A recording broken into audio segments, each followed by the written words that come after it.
Eu tenho certeza que eu sei algumas coisas sobre você. Isso mesmo, eu sei coisas sobre você. Uma delas é que você se mudou para o exterior em busca de uma vida melhor, ou está se mudando, está pensando nessa possibilidade. A outra informação que eu sei sobre você é que você já deve ter ouvido falar sobre questões relacionadas à saída fiscal, domicílio fiscal, implicações de saída fiscal, mas você não sabe muito bem onde você está pisando, se você tem que fazer alguma coisa, qual é o risco envolvido nisso, etc. Então nesse vídeo de hoje eu vou explicar para vocês o que é o conceito de domicílio fiscal, as implicações do domicílio fiscal, onde que você tem, onde que você não tem, o que faz você ter domicílio fiscal no Brasil, ou não ter domicílio fiscal no Brasil, ou no país onde você reside, para que você entenda melhor sobre como fazer saída fiscal e se para você vale a pena ou não, e também sobre a questão relacionada a manter dupla residência fiscal, ou seja, manter residência ou domicílio fiscal no Brasil, além de ter domicílio fiscal no país onde você está residindo. Muito bem, basicamente o domicílio fiscal é o lugar, é o país ou a nação para quem você deve, digamos assim, satisfações tributárias sobre os seus rendimentos e o seu patrimônio. O lugar onde você tem domicílio fiscal é o lugar que tem competência tributária sobre você. Então, basicamente, todos os lugares do mundo cobram imposto, algum tipo de imposto, imposto de renda, impostos variados.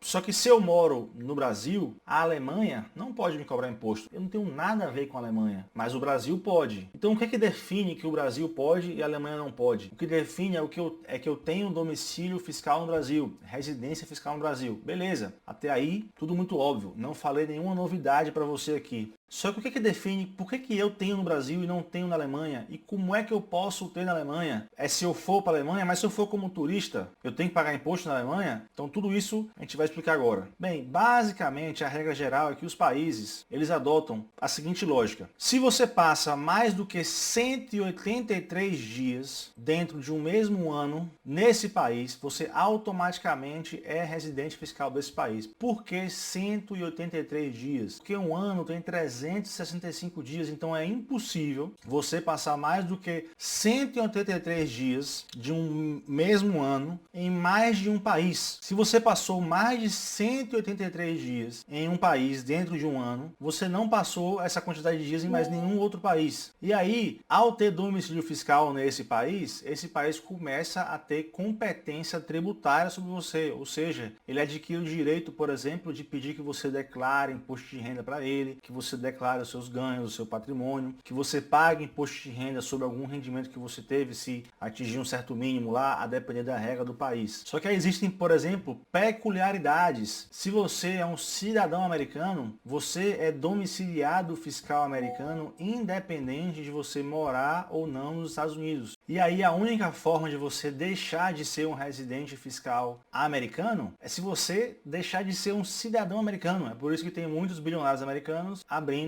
mão da cidadania americana e não morar em outros países, justamente para não ter que pagar imposto de renda para os Estados Unidos, porque imagine você mora num país, você já paga imposto nesse país e ainda tem que declarar e pagar imposto para os Estados Unidos. Pode acontecer com alguma frequência de você ser bitributado sobre o mesmo rendimento, que não é legal, né? Afinal, ninguém quer pagar imposto e, na minha opinião, imposto é roubo.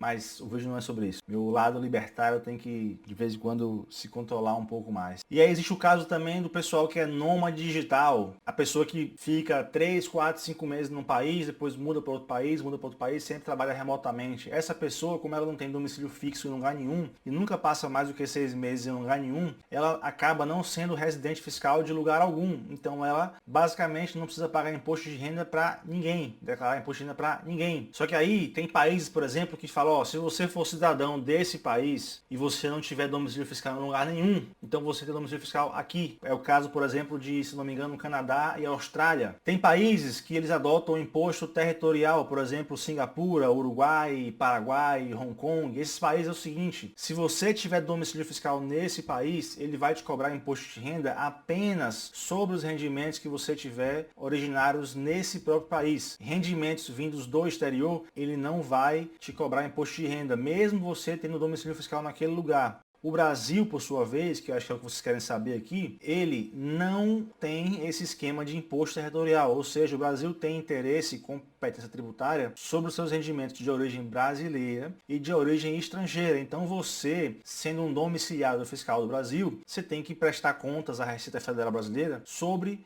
os seus rendimentos de maneira universal, sejam eles do Brasil ou do exterior. Quando é que você perde a obrigação de ter que prestar contas à Receita Federal? Justamente quando você deixa de ser um residente fiscal brasileiro. E quando é que você deixa de ser um residente fiscal brasileiro? Segundo a própria Receita, você tem que fazer a sua comunicação e declaração de saída definitiva. Em resumo, a Receita considera você como um residente fiscal brasileiro até você dizer que não é mais. Então você tem que ativamente fazer a sua saída fiscal. Se você não faz a saída fiscal do Brasil, qual é a implicação disso? A implicação é que você, além de estar morando no exterior e automaticamente ter residência tributária nesse país onde você reside, porque você provavelmente passa mais do que 6 meses nesse país, você também vai ter domicílio fiscal no Brasil. Ou seja, você vai ter que prestar conta para 2 fiscos diferentes. E como o Brasil adota o princípio de universalidade dos seus bens, ele quer que você, ele te obriga que você declare e preste contas sobre os seus rendimentos e patrimônio que ficaram no Brasil e também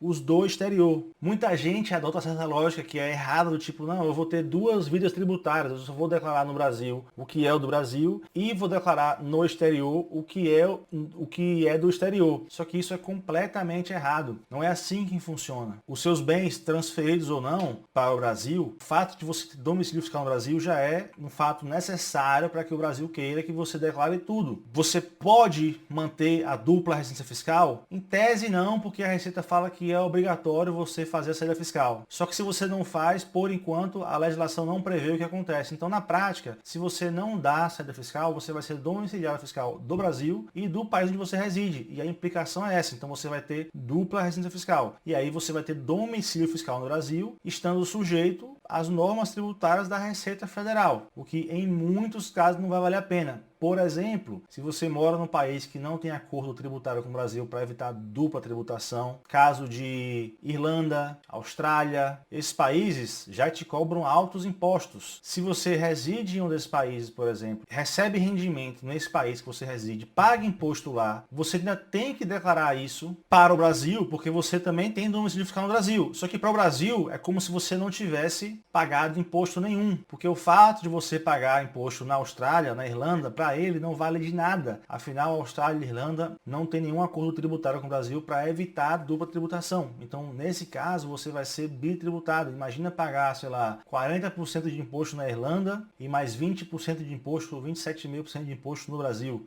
calculado sobre o mesmo bruto. De fato, uma facada. Então, vale a pena avaliar no seu caso se vale ou não vale a pena fazer essa fiscal. Por isso que eu sempre falo, dá uma olhadinha no Guia Financeiro do Brasileiro Não Residente. Várias das dúvidas que você tem, ou todas as dúvidas que você tem sobre se vale a pena ou não vale a pena, quais as implicações, o que tem que ser feito de adequação, o que você pode e não pode depois da saída fiscal, o que você perde, o que você ganha, tá tudo respondido lá no Guia Financeiro do Brasileiro Não Residente. E eu, por minha vez, vou ficando por aqui. Espero que você tenha gostado desse vídeo. Se você gostou, se inscreve no canal, isso me ajuda muito, para você não custa nada, assim você vai conseguir acompanhar mais conteúdos de valor como esse aqui, de graça. Então, grande abraço, obrigado por você ficou até o final, espalhe a palavra, até o próximo vídeo e tchau!